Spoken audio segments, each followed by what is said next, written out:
sa Parañaque City.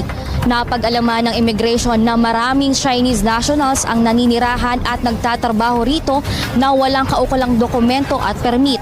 At umabot sa 37 Chinese nationals ang idinala sa kanilang opisina upang iberipika ang kanilang pagkakakilanlan at papeles. Sasailalim ang mga ito sa inquest proceedings at medical kung saan ay kukunin ng kanilang mugshot, fingerprints bago idala sa Bureau of Immigration Wardens Facility sa Bicutan, Taguig City. At ang mga ito ay What's your purpose to doing that? Because we are immigration and this is the Philippines. This is not China. I know a whole lot of the Philippines. They don't get loud with you if you just listen. Watch a full video before starting to talk. Illegal breaking into the Philippines. The Chinese lady was